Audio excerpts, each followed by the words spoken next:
السلام عليكم. لا تنسوا الاعجاب بالفيديو والاشتراك في القناة تشجيعا لنا لنستمر بنشر المزيد ان شاء الله.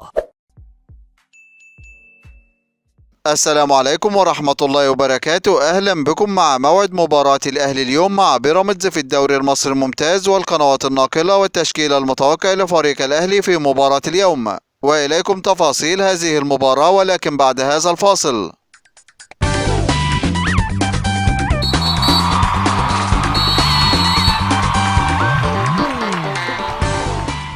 يستعد فريق الأهلي لمواجهة فريق بيراميدز في مباراة اليوم، وذلك في إطار مواجهة الجولة 11 من بطولة الدوري المصري الممتاز. ويحتل فريق الأهلي المركز الثاني في جدول ترتيب الدوري المصري برصيد 24 نقطة من 10 مباريات، فاز في 7 مباريات وتعادل في 3 مباريات، بينما يحتل فريق بيراميدز المركز الرابع في جدول ترتيب الدوري المصري برصيد 20 نقطة من 10 مباريات، فاز في 6 مباريات وتعادل في مباراتين وهزم في مباراتين، ليكون الفارق 4 نقاط بينه وبين فريق الأهلي. وسوف تنطلق هذه المباراة اليوم الاثنين الموافق 2 يناير 2023 2/1/2023 في تمام الساعة 7 مساء بتوقيت مصر والسودان وليبيا، 8 مساء بتوقيت السعودية وقطر والعراق واليمن وسوريا، 9 مساء بتوقيت الإمارات وعمان، 6 مساء بتوقيت تونس والمغرب والجزائر. وسوف تقام هذه المباراة على ملعب استاد القاهرة الدولي، وسوف تنقل هذه المباراة عبر قناة اون تايم سبورت 1 بصوت المعلقين مدحت شلبي ومحمد الكواليني. وإليكم الآن التشكيل المتوقع لفريق الأهلي في مباراة اليوم. في حراسة المرمى محمد الشناوي، وفي خط الدفاع محمد هاني ومحمد عبد المنعم وياسر إبراهيم وعلي معلول،